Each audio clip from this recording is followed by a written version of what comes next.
All right, so that was an oil mess from what happened to my car, and it was horrible. The reason why I'm recording is because I want to show you what I'm trying to do different, and I'm actually customizing my bumper the way I want it to be. Instead of trying to order a bumper and follow the crowd, I'm trying to do my own thing, something different. So what I am doing is the holes that you see in my bumper, I actually made them myself. Not perfect, but it's something I'm working with. I can always order a new bumper if I mess up or if I didn't like it to the point where it just looks horrible. But like here, yeah, I did that, which I'm going to be sanding it out and then correcting it. But anyways, you really can't see it from a distance, so I went ahead and create this. So airflow can get to the filter. But what I went ahead and did for versus the way it was prior, how I had this car was I just created it and it left the way it is. It was just a hole, and it wasn't really like helping the airflow to be directed to where it needs to go.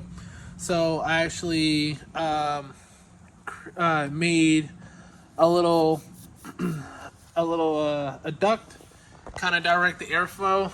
I don't know if you can see that well. It looks kind of working on it. Something I'm still trying to put together, but you can see it goes here. There's the wall here, and a wall on this side as well.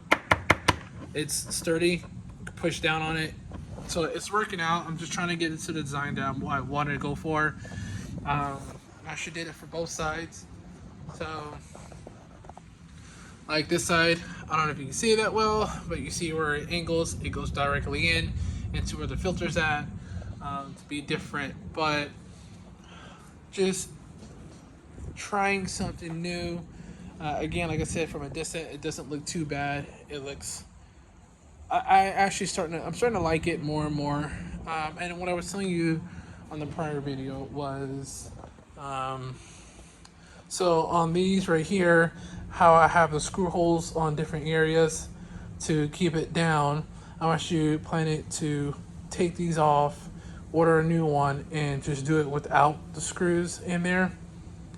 Again, I'm just doing my own thing, trying to do things, not trying to follow the crowd, but keep the Z looking good. But also, I am working on modifying my own Z to get it where I want it. I'm not trying to go for like crazy horsepower or anything like that. I just want to build a car that I like. These are 255 40s. I'm actually planning to go slightly wider. Might just think about doing 265 40s, but then again, I'm just trying to get the measurement down. As you can see, my front bumper is kind of folding in the front part of it, but oh well. So on the rear, as you see, I did drop the car to about right at the rim level, or not rim, but the base of the tire. It doesn't rub at all whatsoever, and putting on and off the tire, it actually had no problem.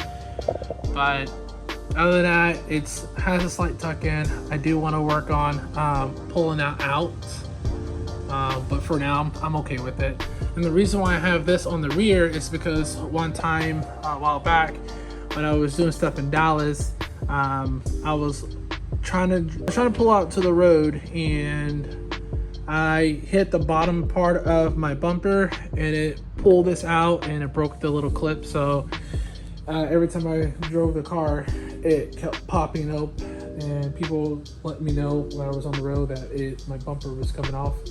So that's the reason why I went ahead and just did that. And yeah. I try not to take this off too much, but yeah, I enjoy it. I really do. Try not to drive this too much until I get my alignment. I really don't want to wear down the tires too much.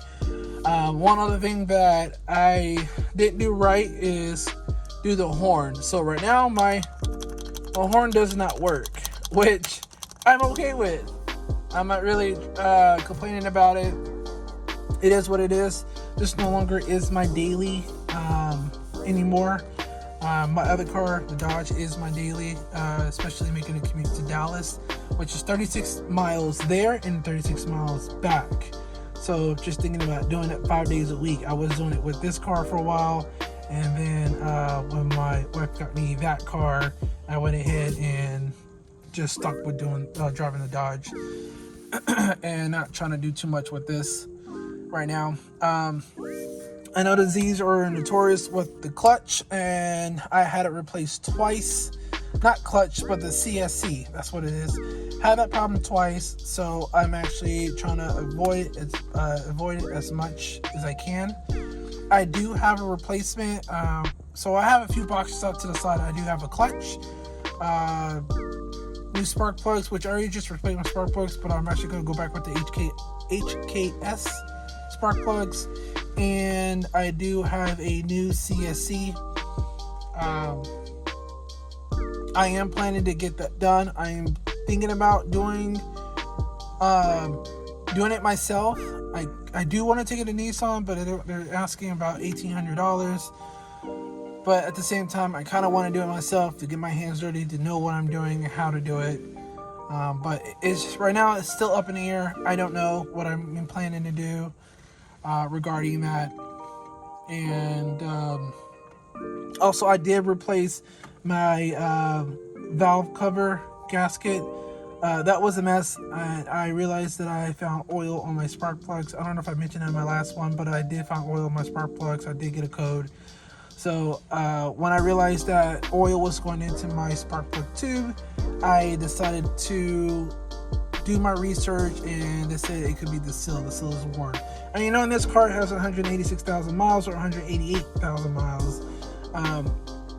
Car still does good. I have not had any issues, but I'm trying to prevent that as much as possible. But these cars are very, very reliable. I change out my oil every 2,000 to 3,000 miles, give or take.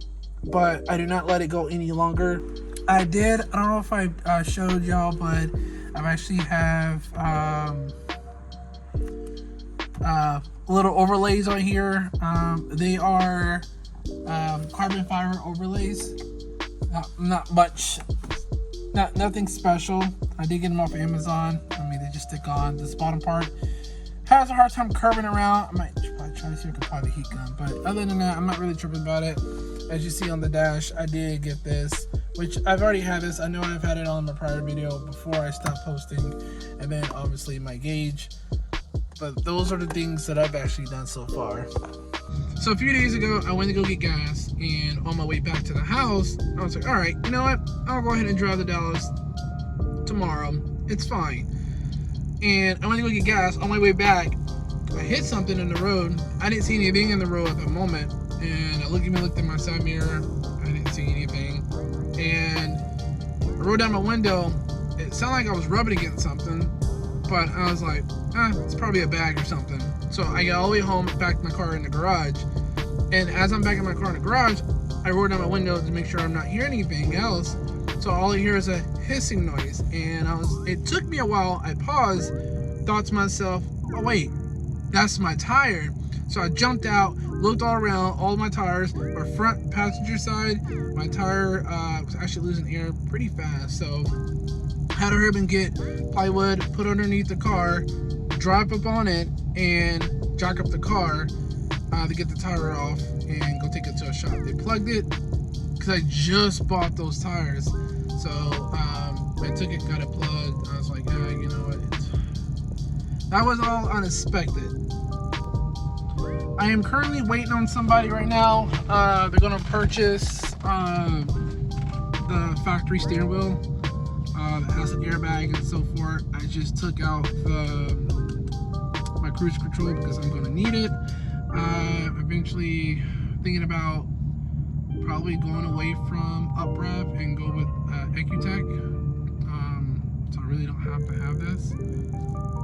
I don't know, it's all up in the air. I'm just thinking out loud, but something to keep in mind.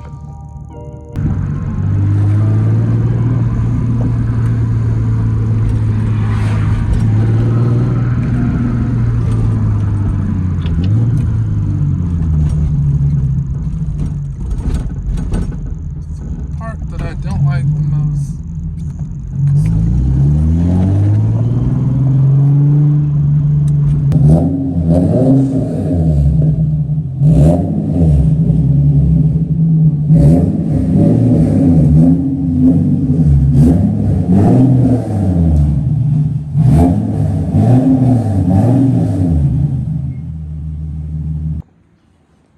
right, and calling it a day. I'm gonna end it off here. One of the things I really don't like is when I got out of my car, I guess I had a pin in my pocket, and yeah, it punctured right through here. So your boy's gonna need some new seats, but that'll be another time. But as far as that, that's pretty much it.